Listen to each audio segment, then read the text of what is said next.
Hello.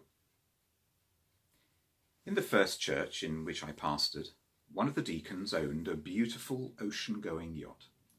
He would regularly invite folk from the church to join him as his crew for a weekend of sailing along the south coast and occasionally across the channel. I can still remember vividly the first time I was able to sail with him. As the least experienced of the crew, my first task, ironically, was to steer the craft, whilst the other guys were running around, pulling ropes, tying knots, and releasing sails. I was rather pleased. It was a beautifully sunny day, and the wind was up, so we were leaning right over and clocking up quite a speed. It was exhilarating. It was tiring too, but all I had to do was keep her in a straight line. After a few hours of this, we dropped the sails and the anchor and paused for a well-earned lunch. In the afternoon, we continued our journey, and although the weather hadn't changed, the tide had. And now, with the wind blowing against the tide, the sea began to chop up quite dramatically. As I stood at the tiller, it was as though someone was filling bucket after bucket with salt water and throwing them in my face. It was relentless and stinging, and we seemed to make very slow and heavy progress. Boy, was I glad to get into harbour that night. That experience comes to mind whenever I read the account of Jesus walking on the water. In Mark's version in chapter 6, we're told that Jesus had sent his disciples ahead of him to Bethsaida by boat, while he climbed a mountainside to pray. But, as is common on the Sea of Galilee, the wind picked up dramatically so that they were buffeted by the waves. They ended up having to row and were really straining at the oars. It strikes me that life can feel like that sometimes. 1 minute we're sailing along, making light work of the journey, enjoying the sunshine, and in the next the tide has turned or the wind has picked up, and we feel like we're being buffeted by the waves and straining at the oars. Maybe you're feeling a bit like that now in this current season.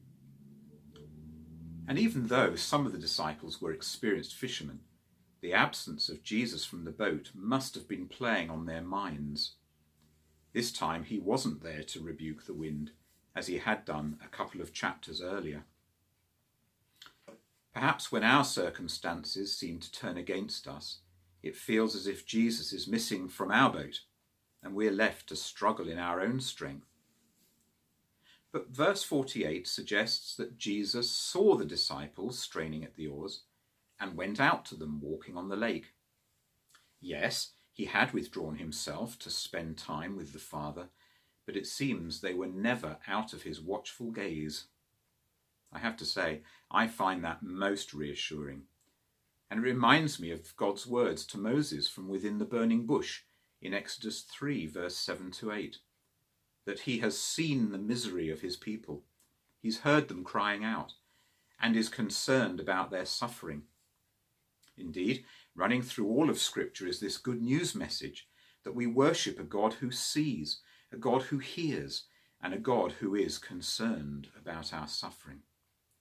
And then he goes on to say to Moses, "So I have come down to rescue them." The gospel in a nutshell. And this is what Jesus did for his disciples on the lake.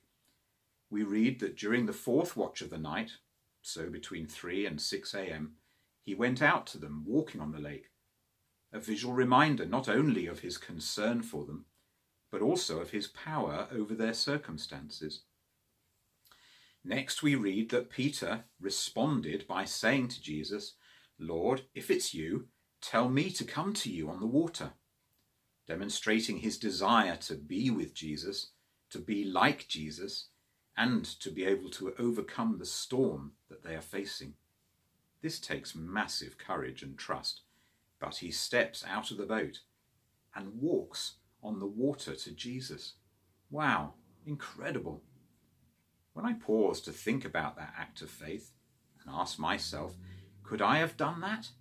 I really don't think I can confidently say yes. And perhaps we move too quickly onto the fact that as Peter's focus moved from Jesus to the storm, so he began to sink.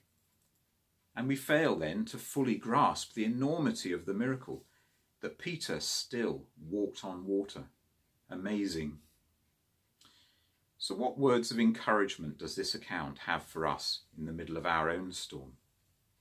Firstly, that although it may sometimes feel as if Jesus is absent from the boat, he's always watching over us.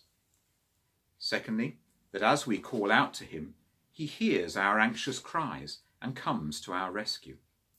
Third, that nothing is impossible for him to overcome. Fourth, that he calls us to put our trust in him, and he invites us to walk with him above the stormy waters. And fifth, that when we keep our focus on him and not on our circumstances, we too can and will overcome. So let's conclude with the words of Hebrews 12, verses 2 to 3, where we're encouraged to fix our eyes on Jesus, the author and perfecter of our faith, so that we will not grow weary and lose heart. God bless you all.